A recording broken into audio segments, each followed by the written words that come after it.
Hey guys, welcome back to Pop Culture with Pat. So today we are talking about the new horror movie, The Black Phone. Is it one of the best horror movies of the year?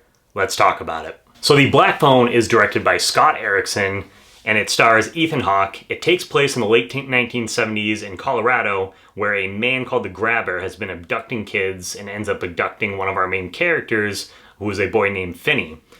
Trapped in the Grabber's basement, a disconnected phone on the wall starts to ring, and Finney soon realizes it's the Grabber's previous victims, and they want to make sure Finney avoids their same fate. So this movie is actually based off a short story by Joe Hill, for those who aren't familiar. I have read the short story. It has been quite a while since I have. I believe, if I remember correctly, and if I'm wrong, I apologize, but I want to say that was in one of his first books, a collection of short stories, 20th Century Ghost, I believe.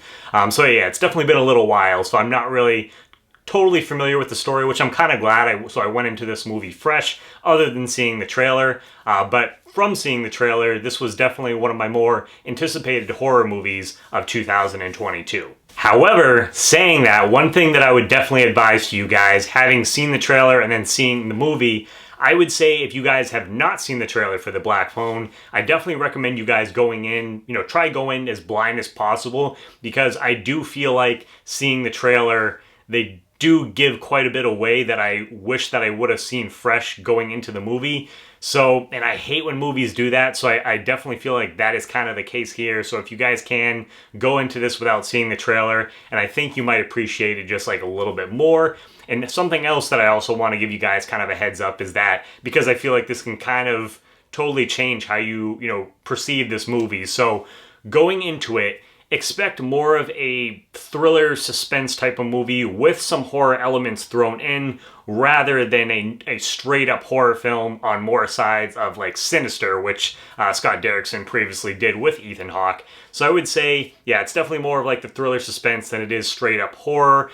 So I kind of went into it thinking it was going to be more horror, and it ended up being more on the other side. So I think you guys might appreciate it just a little bit more knowing that going in. One of the things that I really enjoyed about this movie too is that it takes place in the late 1970s, and you believe that. And I love just the look of it, the cinematography of the film. It was great. And being that I was actually born in Colorado, it was really cool to see that this took place in Colorado. You saw at one point, you see a kid wearing a Broncos jacket. So that was cool for me. But yeah, I really liked the look of the film, kind of dark and gritty feel to it. Now, while I said that don't go into this expecting Sinister vibes, there is a couple scenes involving the Grabber that do remind me a little bit of Sinister, and so where I loved Sinister, I thought that was really cool. So while don't expect a very similar film to it, there is some moments that you get those kind of vibes, if that makes sense. As far as Ethan Hawke goes as the Grabber, I thought he was really good. He was pretty creepy overall. Definitely reminded me a little bit, gave me some vibes of Pennywise. Obviously not with the supernatural aspect that Pennywise has. The Grabber is definitely grounded more in a realistic aspect. But I did also really dig his mask, which I want to say I thought was, or I saw that was done by Tom Savini. And it was really cool that throughout the movie, overall, the mask for the most part stays the same, but his mouthpiece will change depending on his mood. So I thought that was a nice little touch. But I thought it was cool to see Ethan Hawke portray a bad guy, because you don't really kind of see that. I want to say this was one of the first times in his career. So I thought he pulled that off really well, really creepy. I also thought the two kids who played brother and sister, Finney and Gwen, I thought they were really good in here, especially Madeleine McGraw.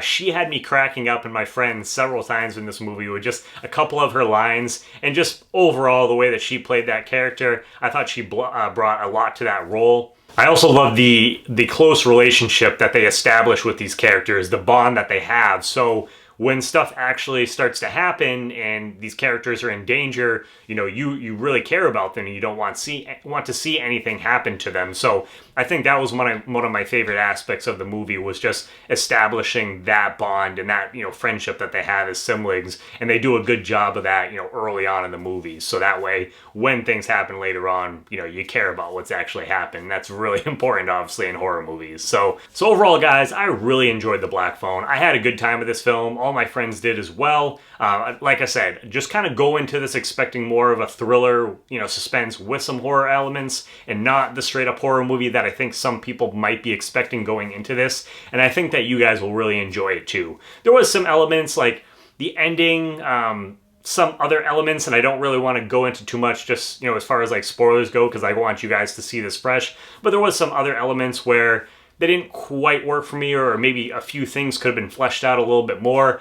But overall, I was really happy with this. Plus, it's something, even though it's based off a short story, something that is, kind of a fresh, like, horror movie. It's always nice when we get to see one of those, in theaters. So I definitely appreciated that as well. And then again, just establishing the relationship of these characters, that's always important. I think they did a really good job with that. So if you guys, get a chance, I would definitely recommend checking out The Black Phone in theaters. Overall, as far as the score goes, I'm going to give this an 8 out of 10. So I still really enjoyed it, and I definitely want to hear what your guys' thoughts are overall. So let me know down below in the comments. Have you guys seen The Black Phone by this time yet? If you have, let me know what your overall thoughts are. And if you have not, I also want to hear, is this something that you guys are going to be checking out in theaters, or waiting till it comes out later on streaming or Blu-ray? So let me know down below in the comments. As always, guys, if you are new to the channel, please hit that subscribe button as well as the bell button. That's the way you get notifications for all my new videos.